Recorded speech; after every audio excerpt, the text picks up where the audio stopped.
সংযম, পরিমিতিবোধ, আত্মমর্যাদায় অটল ছিলেন বেগম খালেদা জিয়া।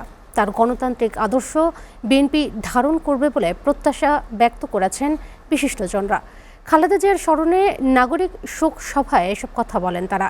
সভায় সপরিবারে যোগ দেন বিএনপির চেয়ারম্যান তারেক রহমান। আব্দুল আহাদের প্রতিবেদন।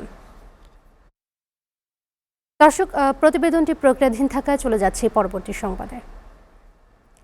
বেগম খালেদা জিয়ার কারণেই এই দেশ মুক্ত স্বাধীন বলে মন্তব্য করেছেন বিএনপির সিনিয়র যুগ্ম মহাসচিব রুহুল কবির রিজভী আহমেদ। তিনি জানান, গোটা জাতির কাছে বেগম খালেদা জিয়া আলোর দিশারি হিসেবে ছিলেন।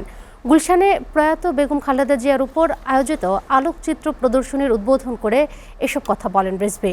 রাজধানীতে আরেক অনুষ্ঠানে দলটির স্থায়ী কমিটির সদস্য সেলিমা রহমান বলেন, সব রাজনৈতিক দলকে এবার নির্বাচনী চ্যালেঞ্জ মোকাবেলা করতে হবে। নুরুদ্দিন খানের প্রতিবেদন।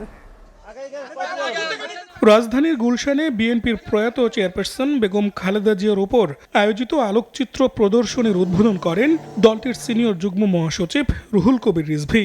এ সময় খালেদা জিয়ার রাজনৈতিক সংগ্রামের স্মৃতিচারণ করেন তিনি। এই জাতীয়তাবাদের আদর্শ সবকিছুকে ধারণ করে গোটা জাতির কাছে একটা অনন্য বাতিঘর হিসাবে, একটা আলোক দিশারি হিসাবে দীর্ঘ প্রায় ৪৪ বছর এই জাতিকে তিনি স্বপ্ন দেখিয়েছেন এবং স্বপ্নকে তিনি বাস্তবায়ন করেছেন।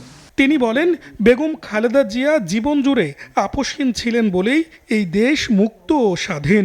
আলোকচিত্রের মাধ্যমে এই যে তার কর্মগুলো যেগুলো তুলে ধরেছেন, এগুলো যত আমাদের বিশেষ করে তরুণরা জানবে, তারা তত উদ্বুদ্ধ হবে যে না, কি করে দেশের একজন রাজনীতিবিদ তিনি সত্যের সাথে, তার কথা বলার সাথে, তার অঙ্গীকারের সাথে কিভাবে অটুট থাকতে পারে।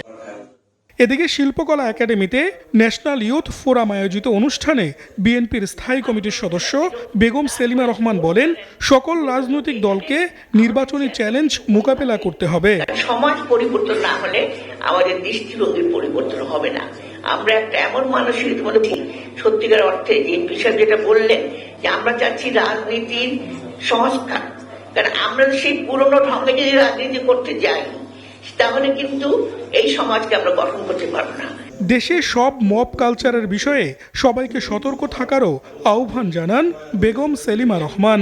বিভিন্ন পর্যায়ে আমাদেরকে কাজ করতে হবে, অর্থাৎ আমাদেরকে তৃণমূল পর্যায়ে আমাদেরকে হাত দিতে হবে। নুরউদ্দিন খান, এসটিভি, ঢাকা।